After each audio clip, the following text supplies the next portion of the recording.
Listen up, guys. Today I want to talk to you about something that's very important to me and something that is really on my mind, something that we overlook. These two things could potentially save your life in the long run, and it could also help you during your day-to-day operations. There's a lot of people in the United States, just the United States alone, that die or they pass on in reference to health-related issues. So today we're going to discuss and talk about different things and also different methods that you can do to prevent these things from happening. It's not to say that it's going to stop it from happening, but you can prevent it. How many people hate eating vegetables? You hate eating vegetables? How many people hate exercising? I enjoy it very much so.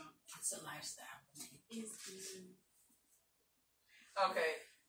Outside of what you two guys said, it's a lot of people that hate doing both of those things. But doing both of those things could help you in so many ways. And a lot of people are not, I guess you could say, educated in reference to how these two things can help you out.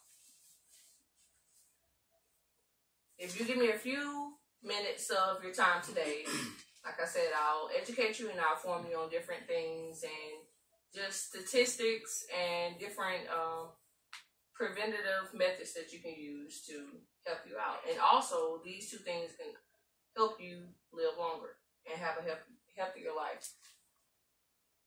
In a recent study done by the CDC, life expectancy is around 78.8 years.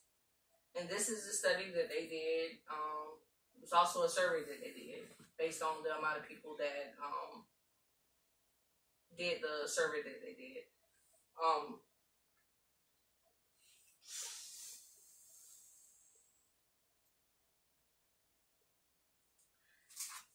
In the United States, as of 2015, because this was a study that was done during that year, it was 4 leading causes of death in the United States. The first one was heart disease. The second one was cancer. The third one was accidental, and the fourth one was lower respiratory disease. Cardiovascular health and you improving your cardiovascular health can also help you, and it can help the major organs in your body to function properly. Cardiovascular, when we talk about that, it just basically means exercise. Keeping your body active, moving, doing small exercises throughout the day, whether you're at work or whether you're at home, to basically just keep your muscles and body moving to the point where your muscles don't get stiff. Nutritionist, biochemist Sean Talbot, he stated in the 2014 issue of the Oprah magazine, he stated that 75% of weight loss is from diet. The other 25% is from exercise. And that is a quote that he basically said in that article due to weight loss and exercising and dieting. And he is a well-known nutritionist, and a lot of people, he has a lot of followers. And he's also an expert. And he's been listed in that field as well. Eating healthy throughout the week, exercising throughout the week, it'll help you feel better. It'll help you move better. It'll also just help you think better. And when you get to the point of when you talk about exercising and how your brain works, how your body works, how your body moves, it plays a huge part in that, and a lot of people don't understand that. It also, exercising and eating healthy can also help you to sleep better at night.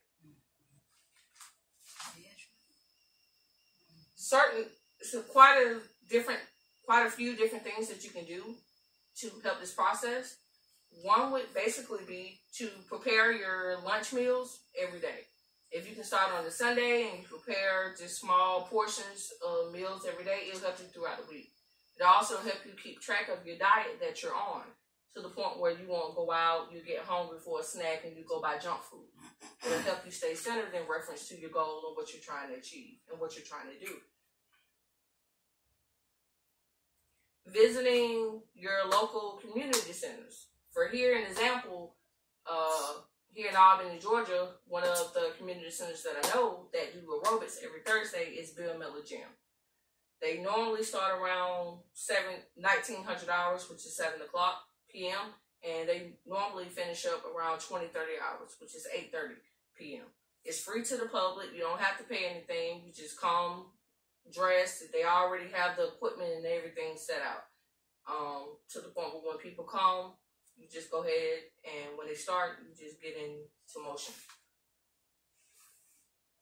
If you choose not to exercise and eat healthy, it's different things that you can face. You can face kidney failure. You can get urinary tract infections, heart disease, high blood pressure, diabetes. All of these things can basically contribute to you not either A, exercising, or B, eating healthy. Eating healthy also involves with you drinking water.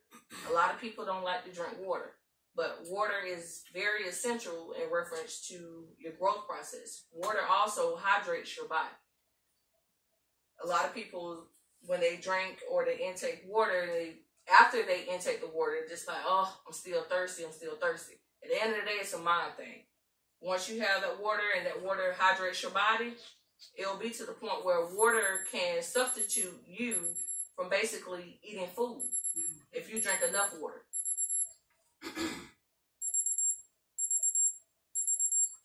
Some of the things that you can do to help you with this process, you can hire a personal trainer, or you can get with someone who is comfortable and loves to work out. Getting you someone like that will help motivate you and keep you on track in reference to the goal that you're trying to achieve. Like me. It's also been proven, it's also in the study, that red wine, drinking red wine, but not overindulging in the red wine, helps your heart. It helps different functions of your heart, and it helps your heart to be stronger. With this being said, with exercise and with eating healthy, it also be to the point where you can fight off different diseases. You build up your immune system. Like I said, you feel more lighter. You feel more energetic. You can do more things. You can sleep better at night. Different things can happen just by you doing these two different things and incorporating in your current lifestyle. Here in Albany, Georgia, we have the Care Here Clinic. You can go there. The Care Here Clinic serves different purposes in reference to our department and also to the community. More so, I can speak on this in reference to our department. For one, it lowered the cost of insurance rates when it comes to the employer. By us going there to keep us from going to the emergency room every time we get sick or we get a cough or something like that, it's easier for us to go to the clinic. They can see us. It's normally a nurse practitioner on duty. She can see us, diagnose us, give us the medicine that we need. It'll save basically the employer money. This Care Here Clinic here in Albany, Georgia, it also offers different community-related programs that you can get into. They have Zumba. They have water aerobics. They have different mile runs, whether it's a 1K run or a 5K run. Different things that you can register and get into. And they offer this when you go to the clinic. It's also pamphlets at the Welcome Center here in Albany, Georgia, that you can get. In closing, the whole purpose that I chose this subject is basically for people to at least do one or the other. And if you do one, you're going to automatically do the other. First of all, you'll get results better. You can lose weight. You can fit in your clothes better. And at the same time, you'll feel better about yourself. And I feel like has a lot to do with women today when it comes to weight loss and how they look and this, that, and the third. So just at least try to eat more fruits or eat more vegetables or eat nuts or prepare your meals or exercise more. Whatever it takes for you to get to that goal that you need to get to, I feel like it'll work out fine.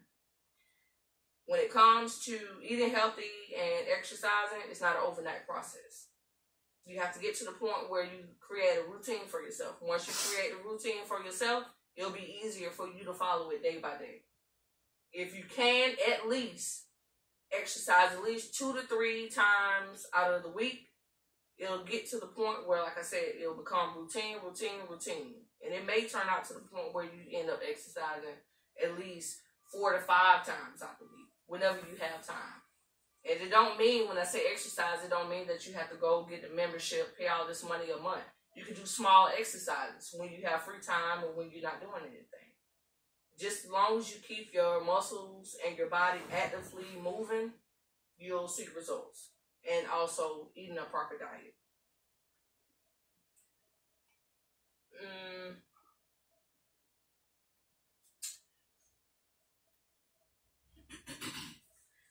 In my personal experience, I have seen people to grow old as long as 98 years old. I think the most I've seen people grow old to at least 104 years old. And I would be, I guess you could say, a fool to sit up here and say that they were just living. I think that it had a lot to do with basically how they prepared themselves and how they probably dieted, things that they changed in their lifestyle or their eating situations that caused them to be 104 years old. But I can honestly sit up here and say, if you eat fast food or whatever the case may be every day, I don't see you getting to 104 years old and still being healthy, still being able to maneuver and move around. It was something in their lifestyle that they had to alter and something that they had to change. And they chose to do that step. So like I said, in order to become a better you, you got to change different habits and different things that you do. You can't complain if you don't put forth the effort. That's it.